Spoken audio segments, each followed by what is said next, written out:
নির্বাচনী প্রচার ও রাজনৈতিক সফরের অংশ হিসেবে আজ ৬ জেলার ৭টি নির্বাচনী জনসভায় বক্তব্য রাখবেন জামায়াতে ইসলামীর আমির ডাক্তার শফিকুর রহমান।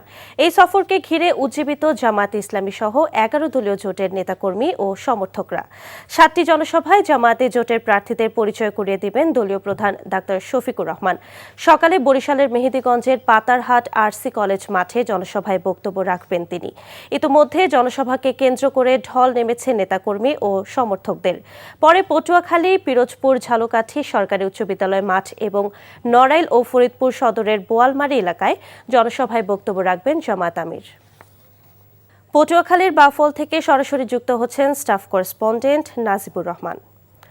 নাজিব, জনসভায় লোক সমাগম কেমন দেখছেন এবং জামায়াত আমির কখন বক্তব্য দেবেন?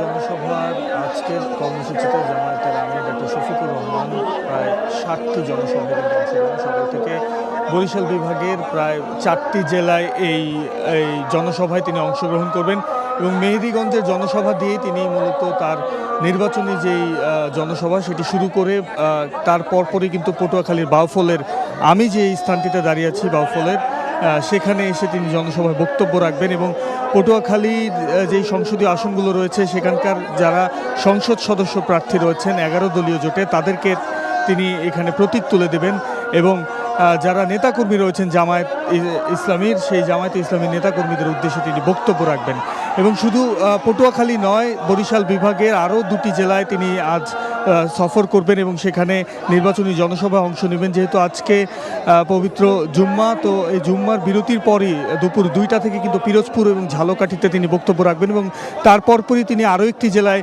যাবেন। সেখানে ফরিদপুর সদরে একটি নির্বাচনী জনসভা হওয়ার কথা রয়েছে। এমনকি খুলনা বিভাগের যেই জেলা রয়েছে নড়াইল, সেখানেও তিনি যাবেন আজ এবং সর্বশেষ বোয়ালমারী এলাকায় তিনি নির্বাচনী জনসভার মধ্য দিয়ে আজকের কর্মসূচি শেষ করবেন এবং তিনি ঢাকায় ফিরে যাবেন এবং আগামীকালও কিন্তু তার দিনব্যাপী একটি কর্মসূচি রয়েছে যেটি সিলেট বিভাগে এবং সেটি সর্বশেষ নির্বাচনী জনসভার অংশ হিসাবে তিনি সেখানে অংশ নেবেন এমনটি আমরা জানতে পেরেছি। আর সকাল থেকে আমরা দেখছিলাম যে নেতাকর্মীদের উপচে পড়া ঢল। ভোর থেকেই কিন্তু আমরা দেখছিলাম যে পটুয়াখালী বাউফল এলাকার এই উন্মুক্ত মাঠে কিন্তু এই জনসভাটি এখানে মানুষ এসে জড়ো হয়েছে এবং এখানে এসে অপেক্ষা করছেন কখন নাগাদ ডাক্তার শফিকুর রহমান এসে তাদের মাঝে বক্তব্য রাখেন।